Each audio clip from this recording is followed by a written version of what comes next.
Et si je vous disais que tout ce que vous savez sur l'argent est faux, et que la véritable richesse n'est pas dans ce que vous possédez, mais dans ce que vous faites circuler?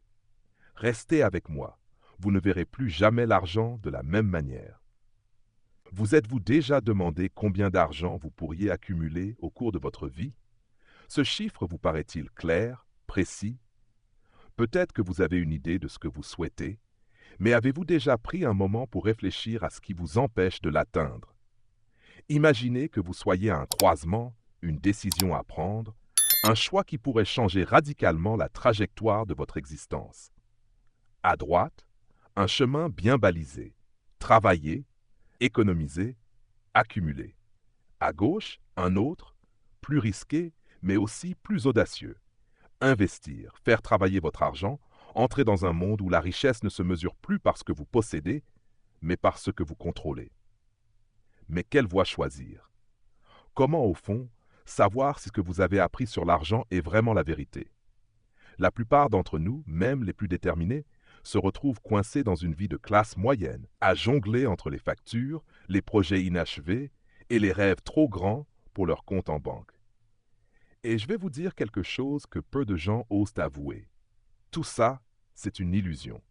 Non, l'argent que vous gardez dans votre portefeuille ou dans votre compte en banque ne vous appartient pas réellement. Il appartient à l'État, à la monnaie qu'il émet, au système économique sur lequel repose tout. Vous ne contrôlez pas l'argent, vous êtes juste un acteur dans une pièce qui a été écrite bien avant votre naissance. Cela peut paraître choquant, mais imaginez un instant que vous soyez dans un jeu où les règles ont été fixées avant même que vous ne commenciez à jouer. Vous ne choisissez pas les règles, vous devez juste essayer de les comprendre. Et voilà, c'est ici que commence l'histoire.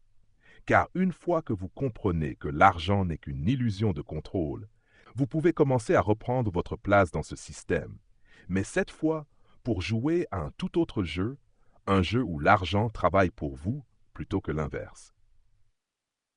Alors comment faire? Comment peut-on réellement prendre le contrôle de l'argent dans un monde où il semble tout contrôler?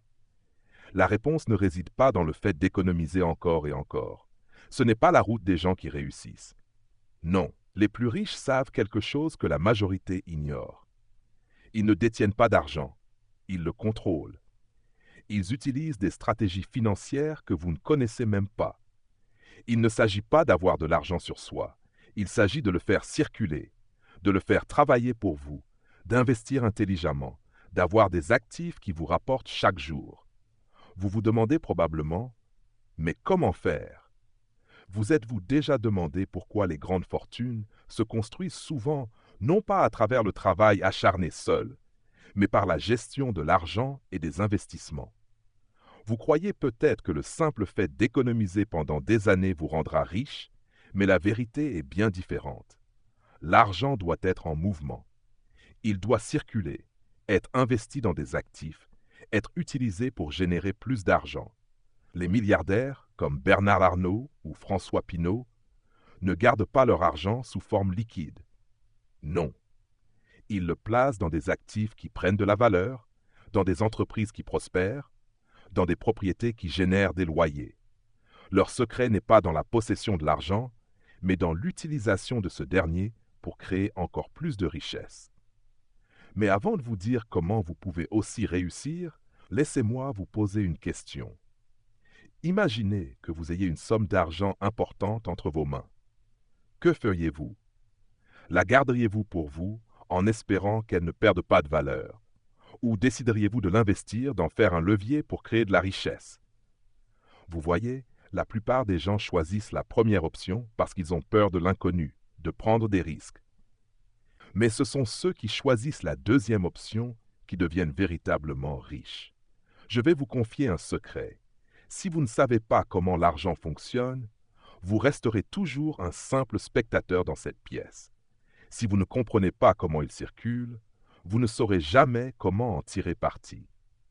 Il est temps d'arrêter de laisser votre argent dormir dans un compte bancaire, de passer à l'action et de le faire travailler pour vous. Et si vous voulez vraiment comprendre les mécanismes du système financier, si vous voulez découvrir comment les plus grands investisseurs du monde ont fait fructifier leur argent et ont atteint cette liberté financière dont vous rêvez, alors vous êtes au bon endroit. Mais avant de continuer, je vous invite à vous abonner à ma chaîne. Cela me donnera la motivation de créer encore plus de contenu utile, de partager avec vous des stratégies, des astuces et des secrets sur la manière dont les plus riches du monde gèrent leur argent et comment vous pouvez suivre leurs traces. Si vous aimez ce que vous entendez, laissez un like et surtout, abonnez-vous, car nous avons beaucoup de choses à explorer ensemble. Je vous laisse avec une question. Selon vous, quel est le plus grand obstacle qui empêche la plupart des gens de réussir financièrement? A. Ils ne comprennent pas l'importance du flux de trésorerie. B. Ils ont peur de prendre des risques financiers. Laissez votre réponse en commentaire ci-dessous. Je suis curieux de voir ce que vous en pensez et cela me permet de savoir ce qui vous intéresse le plus.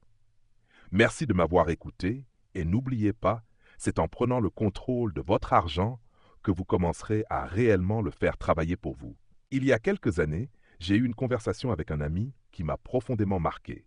Il était dans la trentaine, tout comme moi à l'époque, et nous parlions de notre avenir, de nos rêves et bien sûr de l'argent.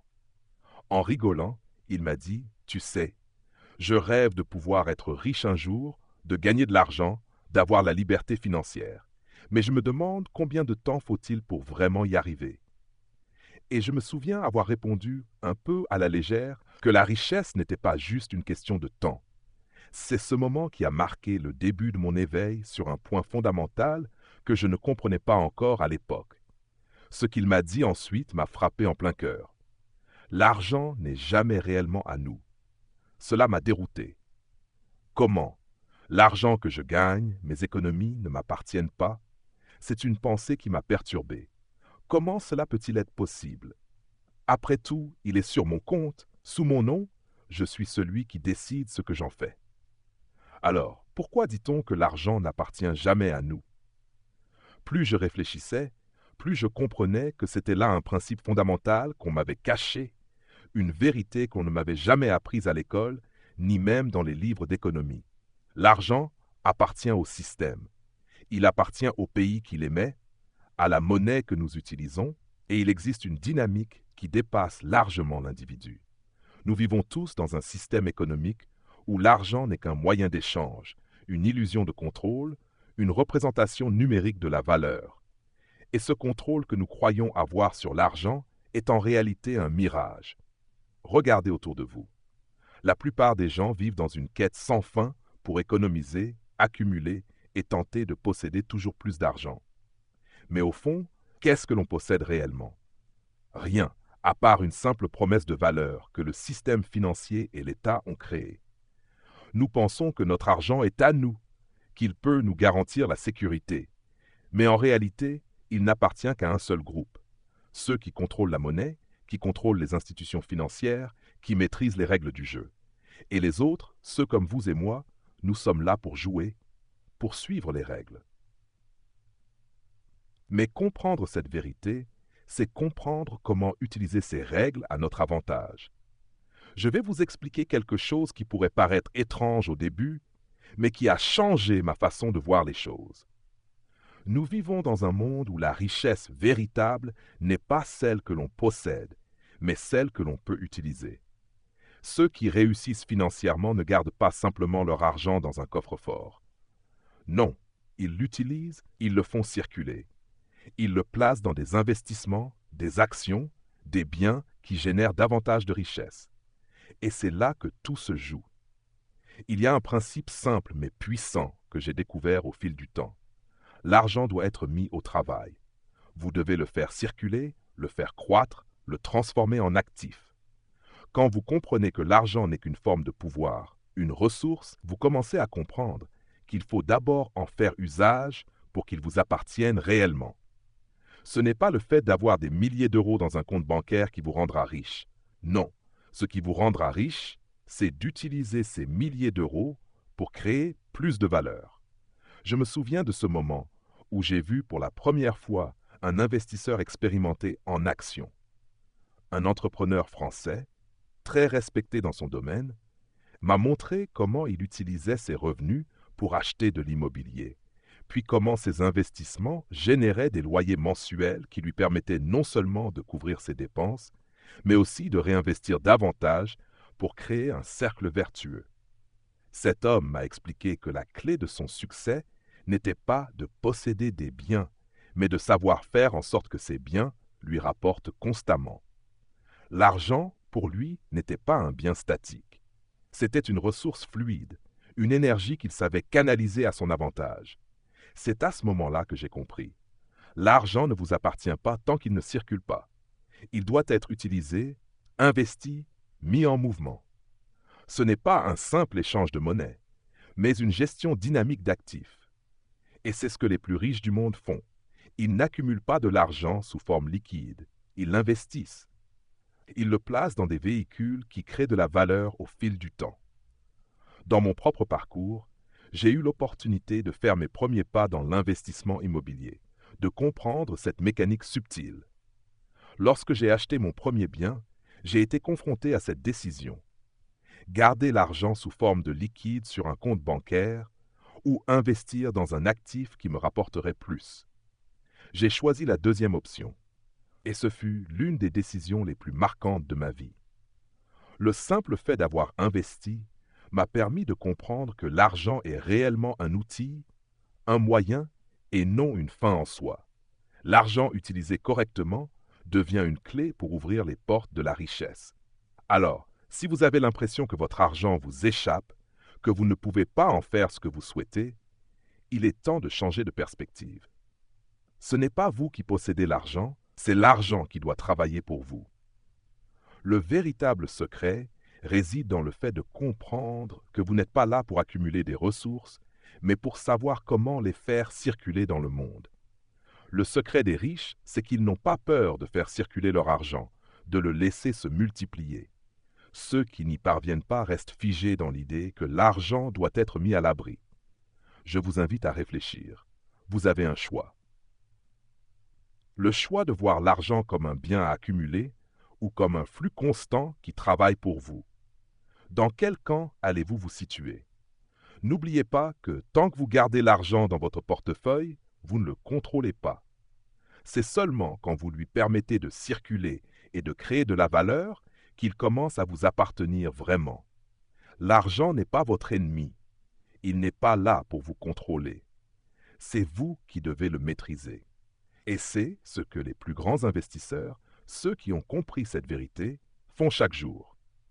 Alors maintenant, une dernière question pour vous. Si vous pouviez choisir entre garder votre argent sous forme liquide et accumuler de l'épargne, ou l'investir pour qu'il travaille pour vous, quel choix feriez-vous? Pensez-y bien et dites-le moi en commentaire. A. Garder l'argent en sécurité ou B. Investir pour le faire fructifier. J'attends vos réponses. Je me souviens d'un moment précis dans ma vie qui a totalement bouleversé ma façon de penser l'argent. C'était une soirée tranquille. Je rentrais chez moi après une journée bien remplie et je me suis arrêté dans un petit café. Ce soir-là, il y avait un groupe de personnes âgées autour d'une table, en train de discuter. Leur conversation était plutôt anodine, parlant de tout et de rien, mais quelque chose qu'ils ont dit m'a frappé en plein cœur. L'un d'eux, un homme d'environ 70 ans, a mentionné avec un ton presque désinvolte. « Vous savez, j'ai économisé toute ma vie pour pouvoir offrir à mes enfants un avenir sûr. Je me demande si ça vaut la peine. » Là, pour la première fois, j'ai vraiment pris conscience de la réalité derrière ce qu'il venait de dire. L'homme parlait de ses économies, de l'argent qu'il avait mis de côté pendant des années, de ce qu'il avait considéré comme un bien, qu'il pouvait léguer à sa famille. Mais il était clair dans ses yeux fatigués que son argent n'avait pas pris de la valeur comme il l'espérait. Il avait économisé, oui, mais en le gardant de côté, il l'avait laissé se déprécier, sans même s'en rendre compte. Je l'ai observé un moment, et une pensée m'a frappé. L'argent qu'il avait accumulé n'était plus qu'une valeur morte. C'était de l'argent qui ne faisait rien pour lui, ni pour sa famille. À chaque instant, cette somme perdait de sa valeur, engloutie par l'inflation et par l'absence d'un plan pour la faire travailler. Et cette révélation, mes amis, a changé à jamais ma manière de voir l'argent. Je pense que la plupart des gens sont dans cette situation sans même le savoir. Nous croyons qu'économiser de l'argent est la clé pour l'avenir. Mais ce n'est pas vrai. Ce qui est véritablement important, ce n'est pas l'accumulation d'argent, mais la manière dont on utilise cet argent pour le faire fructifier. Une somme d'argent laissée sur un compte épargne ne fait rien de plus que stagner. Elle n'augmente pas de manière significative, elle ne travaille pas pour vous. En fait, elle vous fait perdre de l'argent, petit à petit, à cause de l'inflation. Prenez un instant pour imaginer cela.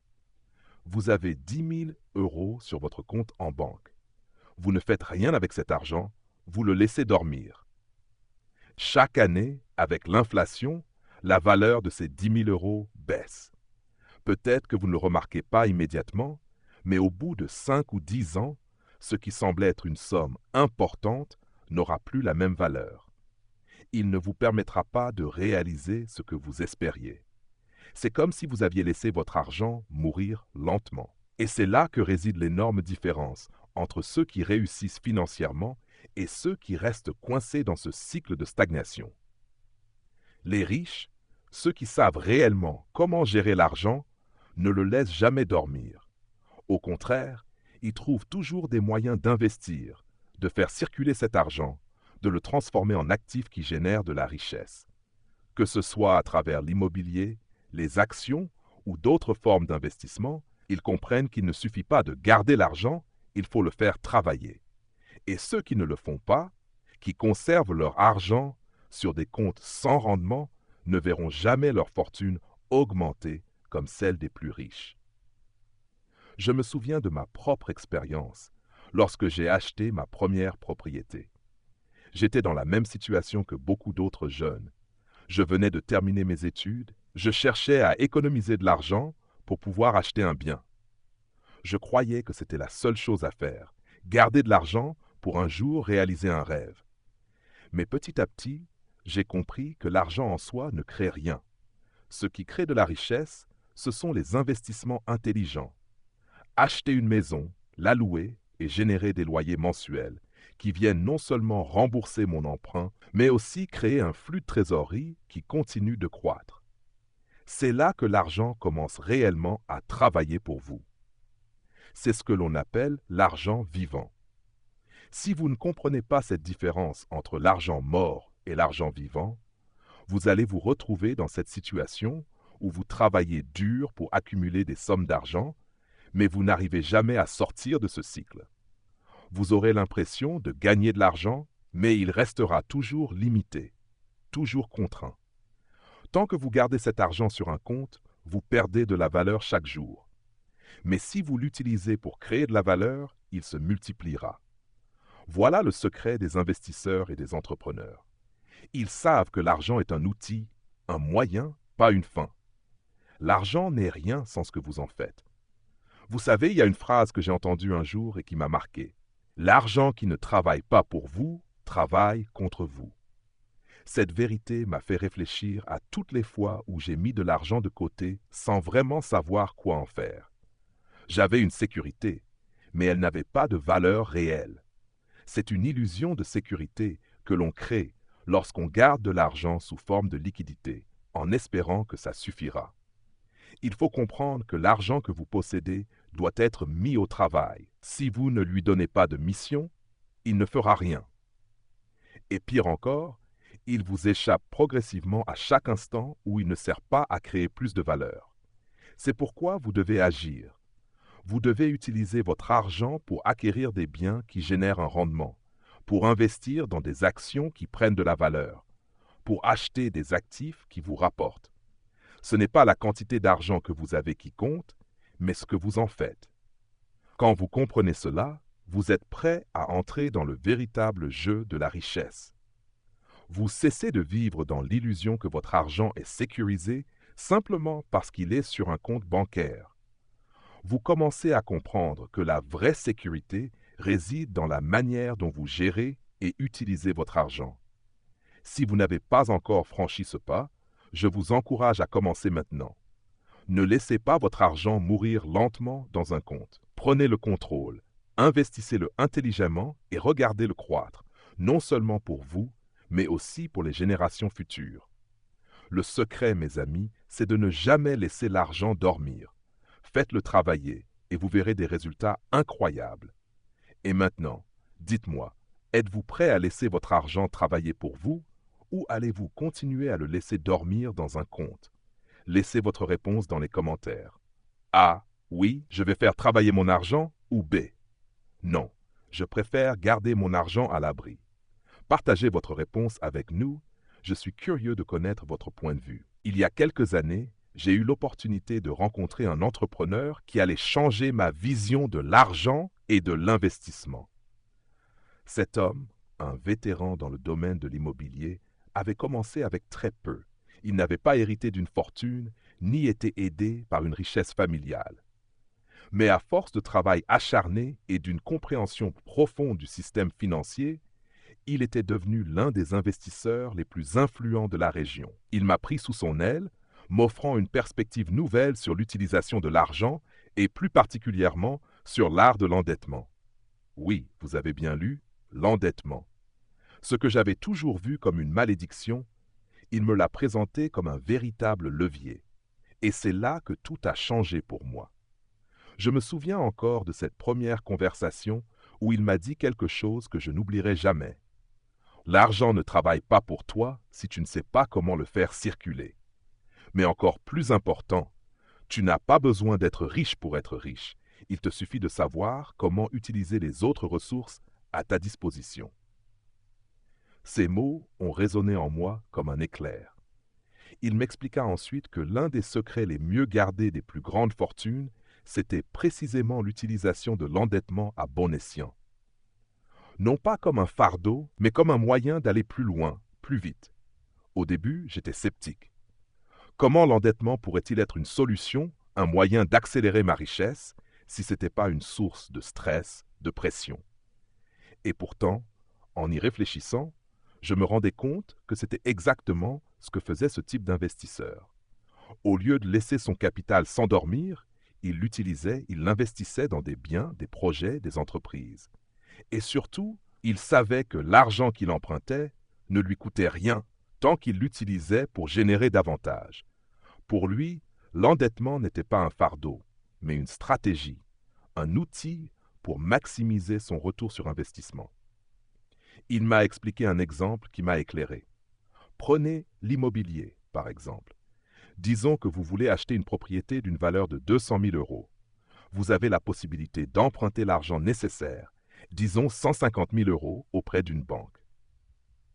Le coût de l'emprunt, disons 3% par an, est bien inférieur à l'appréciation que vous allez faire de la propriété au fil du temps.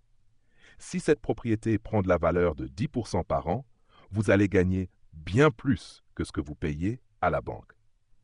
Et même si vous n'avez pas l'intention de revendre la propriété tout de suite, vous pouvez la louer, générant ainsi un revenu passif qui couvre les mensualités de l'emprunt tout en augmentant votre capital. C'est ainsi que l'argent que vous empruntez travaille pour vous. Et c'est exactement ainsi que les grandes fortunes se construisent. Ce n'est pas juste une question de pouvoir s'endetter. C'est comprendre que l'endettement vous donne accès à des ressources que vous n'auriez pas pu acquérir autrement. L'idée ici n'est pas de vivre au-dessus de ses moyens, mais d'utiliser l'argent d'une banque ou d'un autre prêteur pour maximiser vos opportunités. Paradoxalement, en empruntant, vous créez une situation où vous pouvez gagner plus que ce que vous devez. C'est là où la magie de l'effet de levier opère. Au fil du temps, j'ai compris que les plus grands investisseurs ne cherchent pas à accumuler une montagne d'argent pour assurer leur retraite. Ce n'est pas une question de vivre avec une épargne confortable. Non. Les grands investisseurs ont compris que la véritable richesse ne réside pas dans l'accumulation d'argent, mais dans l'utilisation de l'argent pour obtenir davantage. L'argent doit être un outil de création, non un objet de conservation. C'est cette approche qui transforme une petite somme d'argent en un capital productif. Et pour cela, il faut savoir quand et comment s'endetter de manière stratégique. Une fois que j'ai compris ce principe, tout a changé dans ma manière d'aborder l'argent. L'idée de prendre des crédits, d'utiliser des fonds empruntés, ne m'a plus semblé aussi effrayante. Au contraire, Cela m'a permis de saisir des opportunités que je n'aurais pas pu envisager autrement. L'endettement, utilisé correctement, est un moyen d'accélérer son développement.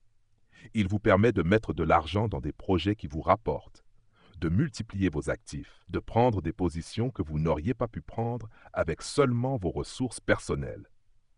Je me souviens de l'une de mes premières expériences dans l'immobilier. J'avais trouvé une propriété sous-évaluée dans un quartier en plein développement. Le prix était relativement bas, mais j'avais besoin d'un financement pour pouvoir acheter. Le prêt que j'ai contracté pour cet achat a été un pari, certes, mais il s'est avéré payant. Grâce à cet emprunt, j'ai pu acheter un bien qui a pris rapidement de la valeur. En moins de 2 ans, la propriété avait doublé de prix et je l'avais vendue avec un bénéfice net important. Ce qui m'avait paru risqué à l'époque était en réalité l'une des décisions les plus intelligentes que j'ai prises. Cet emprunt, ce crédit que je pensais être une charge, s'était transformé en une clé qui m'a permis d'ouvrir une porte vers la richesse. Le plus intéressant dans tout ça, c'est que ce principe ne s'applique pas uniquement à l'immobilier. Il fonctionne de la même manière pour les entreprises, pour les investissements en actions et même pour certains types de biens matériels. L'idée est de trouver des sources de revenus passifs, d'investir dans des projets ou des actifs qui génèrent des flux de trésorerie réguliers et qui augmentent de valeur avec le temps. C'est là où l'effet de levier devient crucial. Plutôt que de simplement épargner, vous allez utiliser les ressources des autres pour multiplier vos propres résultats. Ce n'est pas une question de vivre avec plus d'argent que vous ne pouvez dépenser, mais de maximiser l'utilisation de ce que vous avez pour obtenir des rendements plus élevés. Il est important de comprendre que l'endettement ne signifie pas vivre au-dessus de ses moyens. Cela signifie investir intelligemment et avec discernement en utilisant l'argent des autres pour créer de la valeur et multiplier les possibilités. L'argent que vous empruntez devient un catalyseur pour votre réussite. Il ne s'agit pas d'une malédiction, mais d'une opportunité. Alors, à l'avenir, lorsque vous serez confronté à une occasion d'emprunter, de vous endetter pour un projet, ne le voyez pas comme une menace. Utilisez-le comme un outil stratégique. Si vous l'utilisez correctement, il peut devenir votre plus grand allié. Il est possible d'utiliser l'endettement pour construire un empire financier, mais il faut savoir comment l'utiliser à bon escient. Et c'est là tout le secret des plus grands investisseurs. Je me souviens du jour où j'ai pris conscience d'une vérité fondamentale, une vérité qui, pendant trop d'années, m'avait échappé. C'était un après-midi ensoleillé, et je me promenais dans le quartier d'un vieux centre-ville, quelque part entre le Marais et Saint-Germain à Paris. Les rues étaient animées, les vitrines des magasins étincelaient de mille feux, et les gens passaient, absorbés dans leur vie, leurs préoccupations quotidiennes. Je me suis arrêté devant une vitrine d'un magasin d'antiquités, où l'on pouvait voir des objets du passé, des souvenirs d'autres époques. Mais un simple objet dans cette vitrine a captivé mon regard. Une vieille montre en or, un peu usée, mais magnifique. Je l'ai regardée pendant quelques minutes, puis je me suis demandé, que ferait cette montre si elle avait la possibilité de s'exprimer? Quel secret cache-t-elle sur le temps qu'elle a traversé, sur la valeur qu'elle a accumulée au fil des années? À ce moment-là, quelque chose a changé en moi. Je me suis rendu compte que tout autour de moi, dans cette ville magnifique, dans ces objets, ces bâtiments, se trouvait une vérité cachée que l'on ne nous enseigne pas. Nous avons été conditionnés à penser que la seule manière d'accumuler des richesses était de posséder des choses, de posséder de l'argent. Mais il y avait quelque chose de plus profond que cela, quelque chose qui n'avait rien à voir avec l'accumulation, mais plutôt avec la création. Cela m'a amené à réfléchir au fait que nous, en tant qu'individus, nous avons tendance à mal comprendre ce que l'on appelle posséder. Si je vous demandais de définir ce qu'est un bien, une propriété, vous diriez probablement que c'est quelque chose qui vous appartient, n'est-ce pas?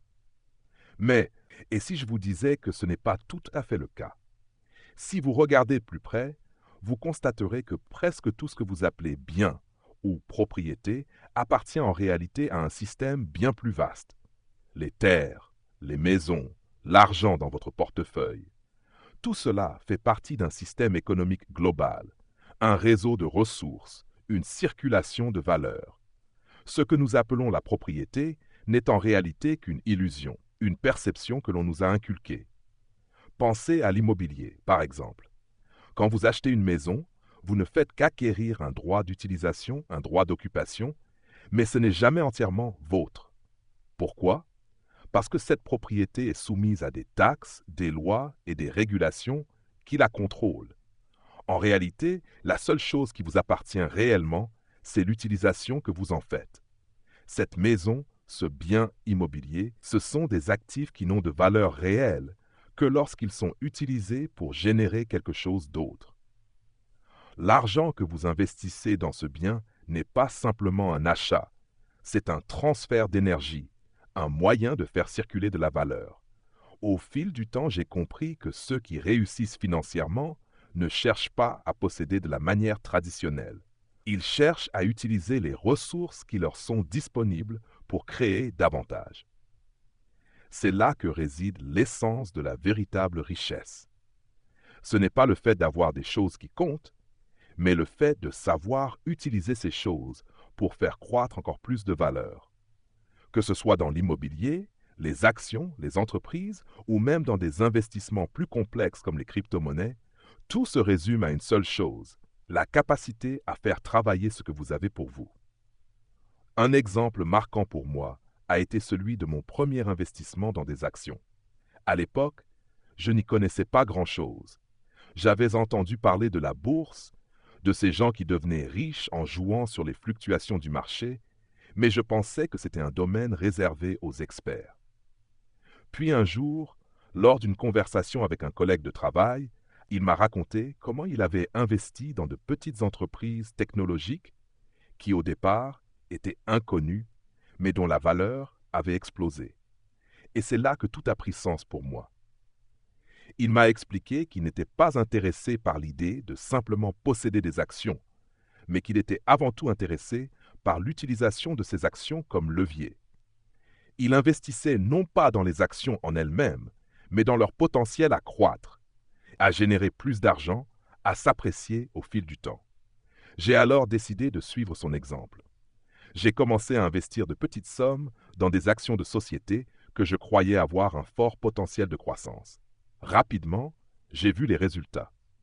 Chaque action détenue n'était plus simplement un morceau de papier ou un nombre sur un écran. Elle représentait une opportunité de croissance. Et peu à peu, cette idée de posséder des actions a disparu. Ce qui comptait désormais, c'était ce que je pouvais en faire. Cette prise de conscience m'a amené à reconsidérer tous mes investissements, qu'ils soient matériels ou immatériels. J'ai réalisé que, tant que je me contentais de posséder des biens sans leur donner de but, je n'étais que le dépositaire de quelque chose qui, au final, ne m'appartenait pas vraiment. Mais dès que je me suis mis à utiliser ces biens pour générer des revenus passifs, pour en tirer des avantages et les utiliser comme levier pour davantage d'investissements, j'ai commencé à comprendre ce que les véritables investisseurs faisaient. Ils faisaient circuler la valeur. Aujourd'hui, je vois les choses d'une manière totalement différente. L'immobilier, les actions, l'argent, tout est simplement un moyen de faire circuler la richesse, un moyen de créer de la valeur à partir de ce qui vous est disponible.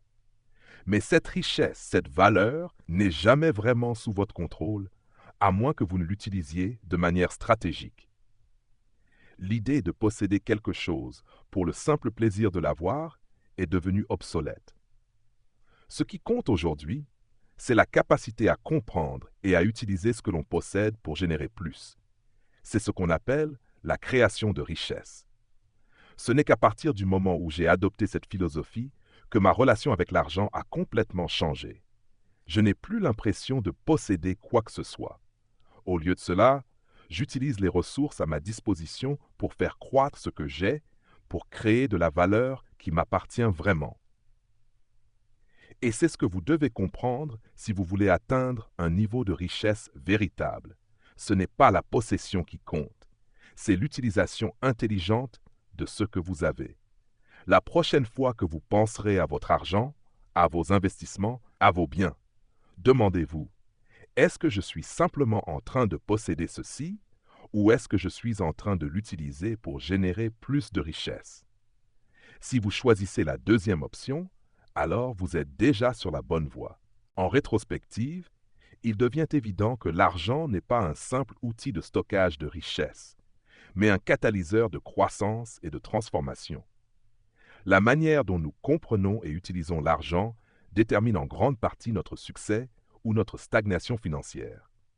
Si nous continuons à voir l'argent comme un bien à accumuler, à protéger et à conserver, nous risquons de rester enfermés dans une illusion de sécurité, tout en laissant cette même sécurité s'évaporer lentement à cause de l'inflation et de l'inefficacité de notre gestion.